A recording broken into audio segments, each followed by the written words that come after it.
Hello everyone, and welcome to the campaign for an English Parliament. I've been a member of the CEP for about 20 years, and in that time I've done a fair amount of campaigning up and down the country. The object of all this campaigning was to raise awareness of the political and social deficit that England labours under in comparison to the Celtic nations. In many places we had a good level of support in this.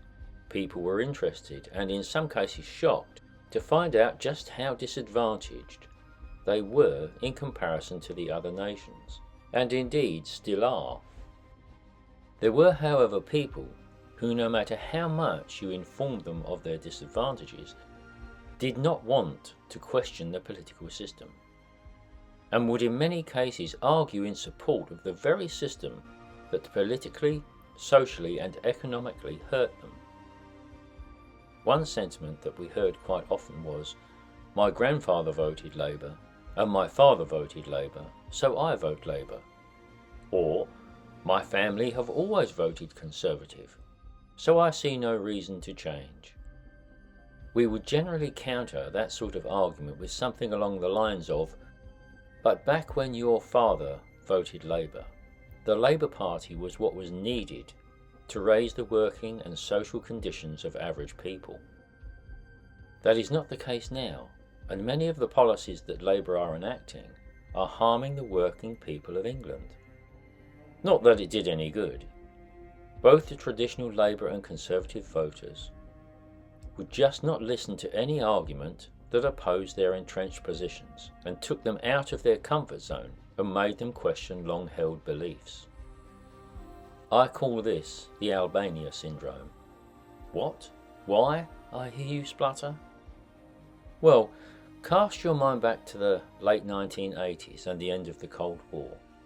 The old Soviet Union had just committed commicide, and as a consequence the whole of the Eastern Bloc had regained its sanity, and this almost included Albania.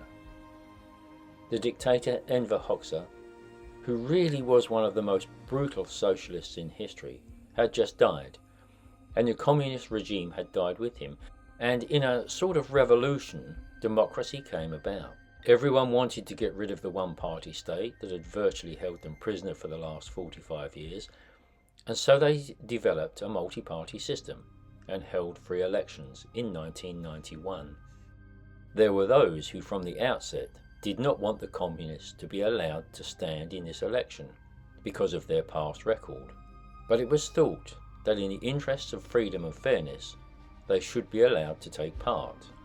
The upshot was that the communists won a solid majority and were back in power, with the intelligent people pulling their hair out and asking themselves, how could we be so stupid? It came about mainly because the country people could not bring themselves to vote for anyone but the communists, because that's what they always did. The fact that in the past they had voted with a gun to their heads, and this time there was no gun, didn't make any difference. Once it's ingrained in you to vote a certain way, you will continue to do so. Of course, the situation was a great deal more complicated and nuanced than I have just laid out, but you get the picture. And just in the interest, the Albanians had to have another revolution. Actually, it was more like a general strike within a year to get the communists out. And in the new elections in 1992, the communists were banned from standing, which finally broke this voting pattern. So the Albania syndrome is simply what I call that mind block that stops people from questioning who and what they are voting for, and allows them to continue voting for people and parties that at rock bottom they know harm their interests. I know he's not the full ticket, but I'm going to keep on voting for him because, I don't know really. You've just got to go and vote, haven't you? This is a sentiment that was expressed to me by an elderly woman on the campaign trail many years ago. It is exactly the kind of thinking that has kept our political system going for years, and indeed has allowed our politicians to expect support from the public no matter how many times they cheat and lie to them. It is the utmost importance, however, that the people of the UK come to realise that this present Westminster system is not working for the good of the country. If it were, it would not be running the UK into the ground. Now, it could be argued that they are doing this through stupid and incompetence. Either way, it doesn't matter. What matters is that we keep voting for them, giving their stupidity and incompetence an opportunity to flourish. However, if you think what Westminster is doing to the UK is done out of incompetence, you surely must see that what they are doing to England is deliberate. Fragmenting us into regions, economic zones, the better to farm taxes and votes, and foster division, keeping us weak and at their mercy. England has the capacity to be great, as it was once great. We cannot do that with the dead weight of Westminster around our necks. The Westminster system must go.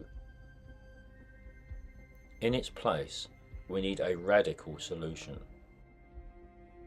An English Parliament is that solution.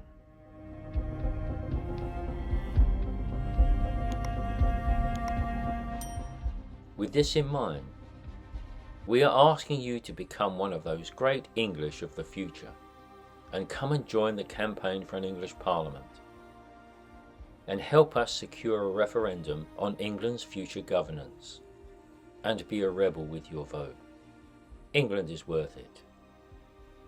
Thank you.